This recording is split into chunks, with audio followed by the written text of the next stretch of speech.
Alright, let's do it. Modern Warfare Season 2 is now out. And in today's video, whether you're on keyboard and mouse or controller, whether you're looking for audio or graphics, it's gonna be all in this video today, so make sure you hit the like button because you're a good person. Also, one last thing before we get started, we're on the road to 100 subscribers. If you guys wanna help me out, that would be heavily appreciated.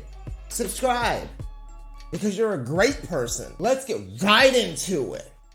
Alrighty, so first things first, let's check out the controller section. As you guys can see, I have mine set to mouse just because I play on keyboard and mouse, but we're going to set it to controller just for this for right now. The edit button layout that you're going to want to use is tactile. This is the best because who wants to slide with circle? You be sliding with your thumbstick so that you can do it more efficiently. So change it. My horizontal stick sensitivity and vertical is 5.5. I find this the best to use for me. You guys can try out whatever you guys like. It's your settings, but these are my settings. So if you like to use them, copy them down. A few little quick settings you guys might want to hear. My aim down sight behavior is on hold. I have my automatic sprint off, and I have equipment behavior set to hold. This is going to be the best for at least when you're doing Warzone. Also, some of the best things for Warzone are to tap to reload and to apply all when it comes to armor plates. Just so you don't have to click the button like 3 to 4 times just to put on armor. You can click it once and it puts on all of them for you. Over at advanced, who doesn't use aim assist? I don't even feel like I need to tell you to turn this on. If you have it off, you're playing at a disadvantage. Turn it on. Up next is the aim assist type.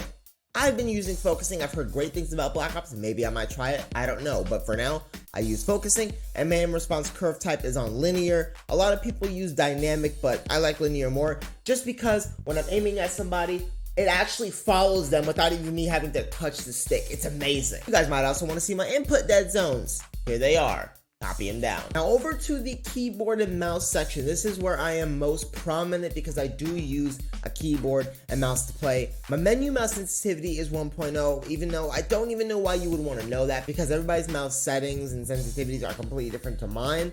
But I use 1.0 and my menu mouse sensitivity rather is 2.39 with the DPI of 235, I believe. So go ahead and copy that down if you want to, of course. For my gameplay, both my crouch and prone behaviors are on toggle. I feel like that's the best for me. I have this on automatic tactical sprint because when I want to sprint, I have single tap and it allows me to tactical sprint basically with one tap of the button. My aim outside behavior is of course hold. My equipment behavior is hold and my interact behavior is to press because when I want to use something, I want to use it now. Also, my armor plate behavior is on apply all for controller as well, or sorry, for keyboard and mouse as well. So you guys know that I use that for basically everything now. Over to my keybinds. Keybinds are very subjective. I mean, depends on what keyboard you have.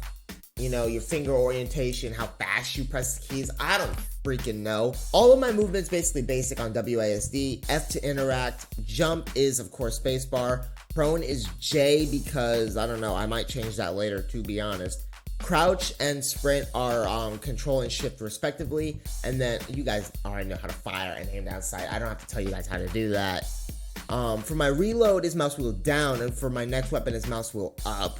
For my weapon mount actually is H, and I have lethal and tactical on each mouse button. I also have my field upgrade on X and my armor plate on G, which I might be changing this one just because it's a little bit awkward to hit, especially because I put my keyboard like in a slightly different angle. I don't play horizontally. I play almost vertical, so this is a little bit tougher for me to hit personally, but I don't know. If you guys don't have a problem with it, then go ahead and leave that as that. So on to your graphic settings. So on-demand texture streaming, I actually keep this on the most it can go to.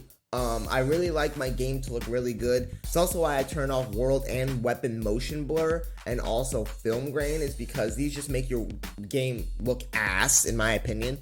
You should always have on depth of field, if anything.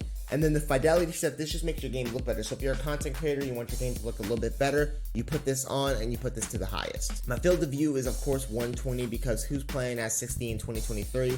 And then all of this down here is just basically default. So here's something weird. I don't know if I should give you guys my audio settings because everybody's audio settings is dependent on them and you know how they want to listen to it. So I use headphones. I might switch to headphones bass boosted like sooner or later.